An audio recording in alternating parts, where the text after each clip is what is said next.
Dito sa kaliwa, mga isda. At dito naman sa kanan, mga karne. Ayan po. Napakalinis.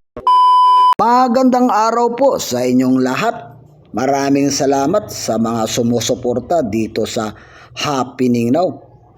Tara, samahan niyo akong mamasyal sa isang lugar kung saan sinasabi nilang napakalaki at napakalinis daw na public market. Ayan po, napakalaki ng kanilang lugar. Yan po, makikita ninyo ang terminal na napakalaki at napakahaba ng kanilang terminal dito. Tara na po, pasukin natin ang kanilang public market kung saan sinasabing napakalinis daw at napakalaki. Umpisahan natin dito sa kanilang food court. Ayan po, napakalaki nga po at napakalinis. Dito at doon sa dulo, dalawang building po ito. Ayan po, napakalinis nga, kumikinang yung sahig. Ayan po, dito sa bandang kaliwa, makikita natin yung kanilang wet market. Tara, samahan nyo ako. Pasukin nga natin, tingnan nga natin kung totoo yung sinasabi nila na malinis daw na palengke dito sa buong mundo. Hindi natin paniniwalaan kung hindi natin makikita. Kaya tara, explore natin, tingnan nga natin. Ayun, kumikinang yung sahig. Talagang totoo nga, malinis na malinis nga ang kanilang palengke rito. Dito sa kaliwa, mga isda. At dito naman sa kanan, mga karne. Ayan po, napakalinis at napakalawak, napakalaki na public market dito sa buong Pilipinas. Sasabihin ko po sa inyo, tapusin nyo po ang video na ito kung saan itong sinasabi ko na public market. Ayan po, grabe, napakalinis. Ayan po, kahit saan katumingin, kaliwat kanan. Ayun, si kuya naglilinis, kasalukuyang nagmamapa.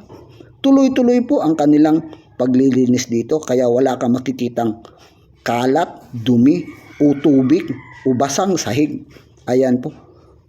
Dito naman sa kabilang building, samahan nyo ako, puntahan naman natin yung kanilang dry market. Dito makikita yung mga tindang bigas, gulay, prutas. Ayan po, pasukin natin. Napakalaki at napakaluwag ng kanilang market dito. Tingnan natin sa loob, pasukin natin. Ayan po. Yan pong mga nagtitinda rito. Busy. Wala pang gaanong tao dahil alas 8 ng umaga pa lang po. Ayan, dito sa kaliwa, mga tuyo, daing, bigas. At dito naman sa bandang kanan, nandito naman yung mga gulay at mga prutas. Ayan po. Napakalinis. Wala kang makikitang langaw dito. Hindi kagaya ng ibang palengke.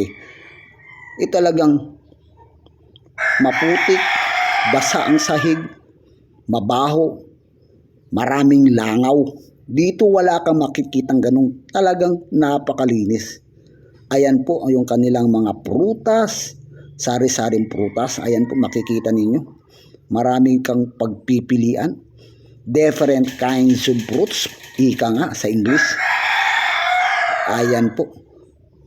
So, talagang napakalinis at napakalaki ng kanilang public market dito. So, ngayon kung natapos mo ang video na ito, umabot ka sa portion na ito, dito mo na malalaman at dito ko i-reveal. Saan nga ba ito? Comment lang kayo.